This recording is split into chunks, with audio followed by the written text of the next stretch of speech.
Eh bien, salut à tous, c'est Flo. Aujourd'hui, on se retrouve sur Green Lantern Saga numéro 16, euh, où on va suivre toujours nos cinq séries. Salut l'écureuil, hop là. Et là, on va suivre tout simplement le Green Lantern numéro 15, toujours Jeff Jones et Doug Mahnke, notre duo qui reste ensemble depuis un petit bout de temps déjà. Et on voit que la troisième armée prendre la place quand même. Si vous voyez, je sais pas si on voit très bien, mais vous avez carrément les corps et tout qui sortent. C'est des sortes de mandibules, de ces tentacules. Vous voyez la masse. Je trouve ça magnifique. Franchement, cette pleine page, elle est juste magnifique. Donc alors, Simon Baz, du coup, il avait trouvé l'adresse du détenteur de la camionnette que sa sœur lui a donnée. Du coup, lui, il va lui demander, parce qu'il dit, vous avez annoncé un vol de camion à la police. Je voudrais savoir où vous l'avez laissé pour la dernière fois, pour savoir qui l'a volé avant vous. Et en fait, on va se rendre compte tout simplement que c'était lui, parce qu'il avait prendre la bombe et tout. C'était lui qui avait laissé la camionnette sous le pont pour faire péter le pont. Parce qu'il avait laissé la camionnette sous un pont, il voulait juste faire péter le pont. De l'autre côté, on a du coup les fédéraux qui cherchent toujours Simon Baz et qui vont le retrouver. euh, Parce que eux aussi, ils vont essayer de chercher l'ancien propriétaire de la camionnette. Donc il lui explique son plan machiavélique et que si il le tue lui, il va devenir un héros américain, bien sûr, putain. Donc là, il lui tire dessus. Il voit que là, bam, Simon Baz est protégé par l'anneau, sauf que l'anneau, il a plus de puissance et il va se faire tirer dessus par Monsieur Book. On l'appelait Monsieur Book. On retourne dans la zone morte avec Sinestro et Hal, où la personne lui dit mais ici, vous êtes mort, quoi. Vous comprenez pas, c'est moi qui dis ce qui se passe, quoi. Là, le fédéraux arrive au même moment. Il se rend compte que là, il y a le mec qui est en train de pointer une arme sur Simone. Donc il se dit oh, mais c'est pas possible, qu'est-ce qui se passe? La troisième armée arrive, comme de par hasard, à ce moment-là, parce qu'en fait, eux, ils ont reniflé l'odeur d'un anneau. Ils savent qu'il y a un détenteur d'anneau ici. Donc là, bien sûr, le mec se fait choper par la troisième armée. Le fédéraux est en train de tirer à droite à gauche avec Simone qui avait récupéré le gun. Ils se mettent à la cave. Le mec lui demande tu vas lâcher cette arme. Il se dit mais tu te fous de ma gueule ou quoi? Il y a des extraterrestres partout. Si j'étais vraiment un terroriste, je t'aurais déjà tué, quoi. Donc voilà, il rentre dans la cave. Il voit que le mec, bon bah je sais pas, il a une collectionnite aiguë de bombes. Bon, le mec Emmanuel apparemment. Et là, la troisième armée rentre et ils vont faire péter la baraque jusqu'à l'arrivée du sauveur le plus badass de l'univers, l'écureuil. Bien sûr, Bedge ou BDG qui vient sauver Simone parce que en fait, lui il cherche Al Jordan. Il cherche Al Jordan parce que les gardiens ils ont pété un boulon, quoi. Avec leur troisième armée et le fait que le premier lanterne commence petit à petit à pouvoir se libérer de sa prison. On suit après Green Lantern Corps numéro 15. La cover, franchement, pas mal. Pas mal, pas mal. Donc, Guy Garner, lui, il n'est plus Green Lantern. Il a été destitué de son anneau. Donc là, un pied vénère. Et dans cet épisode, euh, il va devenir un petit peu un gardien de Baltimore. Parce qu'il est reparti dans sa ville. Et il va faire la justice habillé tout en cuir, vous allez voir. Donc on avait laissé aussi John Stewart et Fatality. Là, il parle du fait qu'ils doivent retrouver Mogo. Bien sûr, il y a un petit flashback par rapport à Xanshi, et puis qu'elle lui dit il faut que tu tournes la page, quoi. T'as trop de trucs sur les épaules, tourne la page. Moi j'ai tourné la page, toi tourne la page, quoi. Donc il recherche Mogo. Au même moment, on a Salak qui se rend compte que les gardiens ils ont pété un boulon. Donc il est en train de monter un dossier, mais il s'est fait choper. Il s'est fait choper, du coup, boum, il se fait enfermer par les gardiens. Et après, on va retrouver Guy Garner, bien sûr, qui va répondre à la justice dans les quartiers d'où il était gamin. Et en fait, il va faire ça, mais au mauvais endroit, parce qu'il est en train de démanteler, tout simplement, euh, il était en train de démanteler des flics qui étaient rentrés dans un gang pour les choper de l'intérieur. Tout simplement, les mecs étaient à couvert pour réussir à débloquer une putain d'affaire. Et lui, il a tout pété en une nuit, quoi. Donc du coup, il se fait arrêter par sa propre petite sœur et emmené en tôle, tout simplement. Donc voilà, un petit épisode sympathique qui fait pas avancer globalement dans l'univers Lanterne, mais au moins qui euh, remet un petit peu Guy Garner sur la tête sur les épaules, on va dire, entre guillemets. Donc voilà. Donc là, le New Guardians numéro 15, Tony Bédard et Aaron Kuder au dessin. Aaron Kuder au dessin sur cet épisode que j'ai trouvé sincèrement très bon. Voilà. Franchement, les traits sont très très propres. J'aime beaucoup. Donc, on suivait du coup Kyle qui avait chopé la couleur jaune, et là il devait chercher la couleur orange, du coup, de l'Arfleeze. L'Arfleeze qui va lui dire bah non, c'est pas possible, c'est moi qui la garde. Franchement, les dessins, je les trouve vraiment très beaux. Sincèrement, le mec, chapeau. Je sais pas si c'est l'encreur ou lui, mais j'ai vraiment apprécié cet épisode. Starfire qui va essayer de débloquer son côté amour, et elle se rend compte que, bon, oui, il y a un passif. Donc elle va réussir à lui dire, allez, aide-le à débloquer ce spectre émotionnel. Donc là, il va y avoir une baston avec l'Arfleeze. Et bien sûr, au même moment, la troisième armée arrive. Là, ils vont être partout. Ils vont faire chier tout le monde. Hein. Dans toutes les séries, ça va faire chier. Donc là, ils sont en train de prendre de plus en plus de place. Et du coup, vous avez... je sais plus si c'est Arkilo ou Starfire qui lui dit vas-y, prends la batterie et fais en sorte de nous aider. Parce que soit il prend la batterie, il se barre, ou soit il va les aider. Bien sûr, il va prendre la batterie. J'aime beaucoup aussi le design de ça. Et là, il est complètement taré.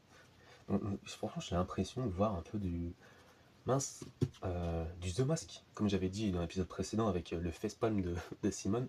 Là, franchement, j'ai l'impression d'avoir lu un épisode de The Mask où il pète un boulon, quoi. Bien sûr, t'as l'Arfleeze qui est pas content, il dit mais non, mais c'est ma batterie, tu me la laisses. Bien sûr, c'est l'avarice. Et là, on a Starfire qui essaie de calmer Kyle et qui lui dit que c'est bon, maintenant t'as réussi à débloquer la couleur orange. Il faut que tu utilises le spectre indigo pour te téléporter, parce que eux ils peuvent se téléporter. Et du coup, téléportation au plus loin. Sade, la gardienne, qui était l'amie très intime de Gunted, elle du coup se sacrifie, elle meurt par la troisième armée. Gunted lui reste impassible et dit tout simplement à la fin de l'épisode Kyle Rayner, le lanterne, c'est moi-même qui irai le chercher. Donc voilà, épisode que j'ai beaucoup aimé, que ce soit dans la narration ou dans le dessin. J'ai vraiment trouvé ça très très cool. On se retrouve du coup sur le Red Lanterns numéro 15, toujours Peter Million et Miguel Sepulva. Donc là, on a les mecs qui essaient de chercher du sang, du coup comme je vous avais dit, pour recharger la batterie centrale. Et au même moment, on avait du coup le monde de Atrocitus qui était revenu entre guillemets à la vie, mais en fait on se rend compte que c'est juste des illusions.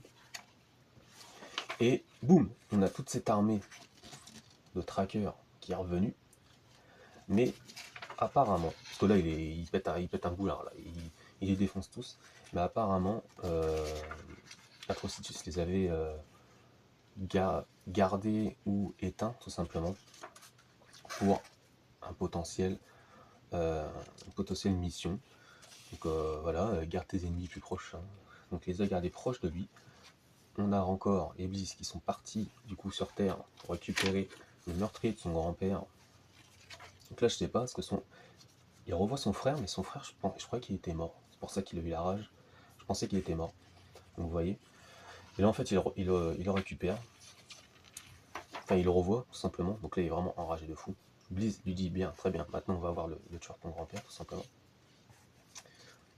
Atrocitus lui, on se rend compte qu'il va prendre possession des trackers, et vous allez comprendre pourquoi, parce qu'en fait, la troisième armée, elle génère qu'avec des personnes organiques, mais pas avec des robots. Alors que ça, c'est des robots. Et là, on va se rendre compte que Atrocitus, je pense qu'il va récupérer tous les trackers qu'il avait laissés sur son ancien monde, et il va aller HP pour son armée. Genre une escouade de trackers Lanterns, Red Lanterns. Vous voyez ce que je veux dire? Donc après, on a le petit chat qui est venu sur, du coup, sur une station pour, se, pour se remémorer ce qui s'était passé avec, vous savez, à l'époque de l'épisode contre Stormwatch. Donc là, il est en train de défoncer tout le monde. C'était une prison, une station qui était une prison, en fait, tout simplement. Donc là, il est en train de faire un petit nettoyage de printemps. Et là, Rancor va retrouver, du coup, le tueur de son grand-père. Et aussi, au même moment, le flic qu'il avait malencontreusement brûlé quand il n'avait pas à gérer son pouvoir. On voit le lien, je trouve ça sympa. Et là, Bliz est en train de choper le tueur de son grand-père. Et il lui dit, bon, allez, tu veux faire quoi? Tu veux faire du mal? Il lui dit, ouais, je veux vraiment méchamment lui faire du mal. Et je vous ai spoilé la fin. Ouais. Et là, en fait, on a du coup quelques Red Lanterns qui ont récupéré du sang, mais on se rend compte qu'en dessous, j'ai l'impression que c'est les dernières 5 inversions. Vous savez, ceux que Atrocitus a tués avant de devenir Red Lantern, j'ai l'impression que c'est eux qui reviennent. Et là, on a toujours Atrocitus. Là, en fait, il a rallumé les trackers, mais les trackers sont en train de se recontourner contre lui. Et bim! Ils l'ont déglingué. Voilà, ils ont défoncé Atrocitus. Oh, mon dieu, Atrocitus est mort. Ça, on va le voir dans l'épisode d'après. Là, après, on a un dossier, du coup, sur Solomon Grundy. Parce que Solomon Grundy vient d'apparaître dans l'épisode 3 de Terre 2, tout simplement. Et on apprend qu'en fait, moi j'ai appris que Solomon Grundy c'était l'un des ennemis récurrents d'Alan Scott à l'époque, parce que Solomon Grundy est né dans les années 40, donc en octobre 44, et c'était un ennemi récurrent du coup d'Alan Scott. Donc lui en fait de base il vient de Terre 2, et moi je savais pas du tout. Et après c'est plus tard qu'il est devenu, bien sûr il a pris du galon à l'époque, bien sûr, avec un long Halloween, et après c'est pour ça qu'il est devenu un ennemi récurrent aussi de Batman, entre guillemets, mais ça reste un ennemi de, de la société de justice en fait. Donc voilà, moi je savais pas du tout. Donc regardez si vous arrivez à voir, sinon je ferai un screen. Hein. Comme je vous ai déjà dit, mettez-moi ça en commentaire si vous voulez que je screen le dossier sur Solomon Grundy. Voilà. On apprend que c'est un zombie, mais c'est plus... parce qu'en fait, c'est un ennemi récurrent d'Alan Scott, parce qu'en fait, lui, il est fait de bois, il est fait de végétation, tout ça, et en fait, c'était la faiblesse du Green Lantern, Alan Scott, tout simplement. Et qui faisait partie aussi des Black Lanterns, parce que de toute façon, c'est un zombie, donc il faisait partie de l'armée de Black. Là, on a Terre 2, numéro 4, donc James Robinson, Nicolas Scott. J'ai pas dit la dernière fois, mais c'est vrai que de toute façon, vous le voyez, c'est écrit. Qui est une cover d'Evan Reyes. Donc là, on va voir un épisode autour d'Atom. Donc Atom fait partie du coup de cet épisode. Les mecs récupèrent Atom et ils vont le mettre du coup dans l'armée mondiale. Solomon Grundy fout le bordel à Washington, si je me souviens bien, ils sont à Washington. Vous avez Flash et Hawkgirl qui vont... Du coup, Hawkgirl va prendre Flash en mode taxi rapide, taxi express pour arriver face à Solomon Grundy. Parce que eux, ils voient que tout est en train de cramer autour d'eux, donc ils vont voir à la source. Alan Scott, lui, se fait guider par son anneau, qui l'envoie directement face à Gandhi. Et là, il va y avoir du coup cette baston et la réunification de notre petit groupe. Donc Hawkgirl, Flash, face à Gandhi, ils se font un petit peu malmenés, mais du coup Alan Scott arrive, bam, gros uppercut. Mais bon, du coup vu que c'est un zombie, il se régénère et tout, c'est un petit peu organique et tout. Donc Flash, lui, va secourir tous les, innocents. Il va se faire donner ce nom du coup de Flash. Du coup maintenant il se dit ok bon moi c'est Flash. Au même moment, on a Atom qui va partir sauter sur la zone de baston. Alan Scott face à Gandhi, lui il est en train de se dire bon mon anneau ça fonctionne pas du tout, je sais pas comment gérer cette situation. Et là, Atom arrive, BAM il défonce Gandhi dans le sol. Il dit bon, salut, la menace est neutralisée, qu'est-ce qu'on fait? On se rend compte que Hawkgirl et Atom se connaissent, mais lui, il a d'autres ordres, tout simplement. Il est là pour défoncer toutes les menaces qui se trouvent sur ce champ. Donc là, on se rend compte que Atom peut être une menace contre eux. Voilà. Moi j'aime beaucoup le personnage d'Atom, donc ça me fait plaisir de le voir. Donc voilà, ça c'était petite pub pour Nightfall numéro tome 4. Bon, je pense qu'ils vont revenir dans la nouvelle collection qu'ils ont annoncée là. Parce que je pense plus qu'ils soient disponibles, hein. Déjà, moi à l'époque, j'ai galéré à les trouver. Alors là, je pense que les Knightfall, c'est compliqué. Donc voilà, c'était sympa. Donc voilà, cette cover, c'était une cover de Green Lantern Corps. Super belle. Je pense qu'il doit y avoir, ça doit être des covers. Ah, je sais plus le nom. Le nom m'échappe. Voilà, c'est des covers qui suivent, quoi, tout simplement. Donc voilà. Euh, je sais pas, peut-être que je prendrai celle-là. J'ai pas mis beaucoup de Guy Gardner sur les miniatures, donc puis celle-ci, je la trouve belle. Donc on verra bien, on verra bien. Donc voilà. Si vous avez des questions, mettez-moi un commentaire. Si j'ai dit des conneries aussi, mettez-moi ça en commentaire. Dites-moi par rapport au dossier si vous le voulez. Euh, Puis voilà, mettez un j'aime. Puis moi, je vous dis à la prochaine pour un prochain Green Lantern Saga.